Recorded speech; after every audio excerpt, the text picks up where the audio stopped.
একদিন একটা গুরুস্থানে গেলেন, যাওয়ার পরে দেখলেন গুরুস্থানের মধ্যে সব মানুষ শুয়ে আছে, কিন্তু আল্লাহর হাবিব সব কবরের দিকে তাকাইয়া মুস্কি মুস্কি হাসলেন, কিন্তু একটা কবরের দিকে তাকাইয়া আমার নবী চোখের পানি ফালাইয়া ফালাইয়া কাঁদলেন।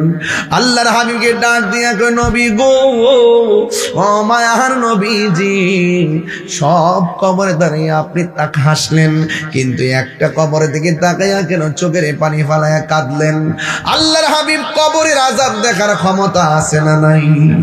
আপনারা জবান খুলে কোন নবীর ক্ষমতা দিয়েছে কে? আল্লাহ রাব্বুল আলামিন বলতেছেন, ওয়া মা ইয়াস্তাবিল আহইয়া ওয়ালাল আমওয়াত ইন্নাল্লাহা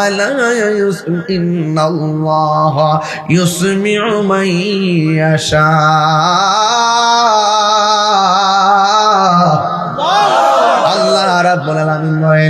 আমি আল্লাহ যাকে ইচ্ছা করি কবরের আযাব দেখার ক্ষমতা দান করি।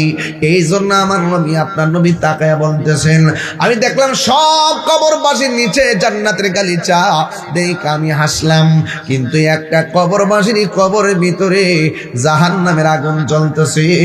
এ আমার সাহাবায়ে কেরাম, বাজারের মধ্যে ঘোষণা করে দাও, সবার আপনজন যেন কবরের পাশে এসে দাঁড়ায়া যায়।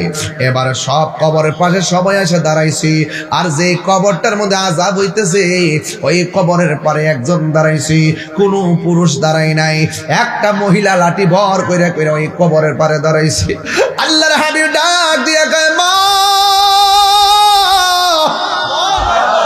ও মা গো, এই কবর পরে যে তুমি এসে দাঁড়াইলা, এই কবরের মানুষটা তোমার কি লাগে?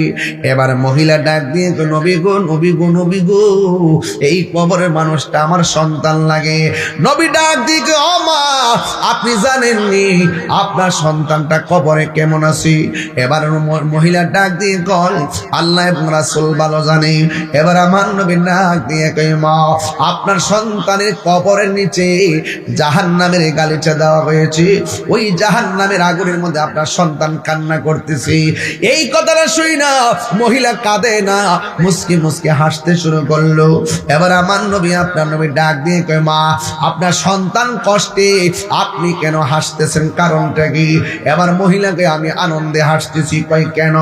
আমার সন্তানটা দুনিয়াতে তাইগা আমার এমন কষ্ট দিছে, আমি আল্লাহর কাছে বদদুয়া দিছিলাম, আল্লাহ সন্তান আমার যেমনি কষ্ট দেয় তুমিও তারে কষ্ট দিও।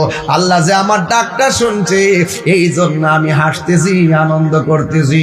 আল্লাহর হাবিব তো উম্মতের কান্ডারি, ডাক দিয়ে, আল্লাহ গো, কবরটারে একটু ফাঁক করে দাও, মহিলাটা সন্তানের কষ্টটা দেখুক দে। এবার নবী বলার সাথে সাথে কবরটা আলোক হয়ে গেল। এবার মহিলাটা তাকাইয়া দেখতেছেন ওই কবরের ভিতরে সন্তানটা কাঁদতেছে, এমন ভাবে কাঁদতেছে জাহান্নামের আগুন দিয়া জ্বলতেছে।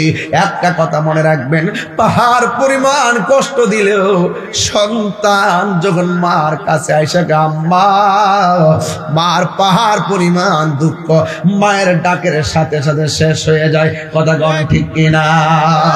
সন্তান মায়ের দেওয়া কষ্ট মনে রাখে, কিন্তু মাকে যে কষ্ট দেয়, মা কষ্ট দেয়, সন্তান মায়ের যে কষ্ট দেয়, এই কষ্ট মা সাথে সাথে ভুলে যায়। এই জন্য আমার যুবক ভাইরা, আল্লাহর হাবিব যখন কবরটা আলোক করে দেখায় দিছে, মা একটু আগে বলছে আমি আনন্দিত। যখন সন্তানের কষ্ট দেখলেন, মা তখন নবীরে ডাক দিয়ে কয়, ইয়া রাসূলুল্লাহ, নবী গো, ও মায়ার নবী, আমি যদি আগে জানতাম আমার জাদু মনিরে আল্লাহ এমন ভাবে কষ্ট দিব, কোনদিন আমার জাদু মনির আমি বদদুয়া দিতাম না। ইয়া রাসূলুল্লাহ, নবী গো, আপনি একটু মেহেরবানি করে আমার আল্লাহর বলেন আমার জাদু মনির উপর দিকে যেন আযাবটা তুইলা নেয়। এবার আমার নবী, আপনার নবী ডাক দিয়ে কয়, ও মা, আল্লাহ উঠাইয়া নিব, আগে কন্যা আপনার সন্তানরা আপনি মাফ করছেননি।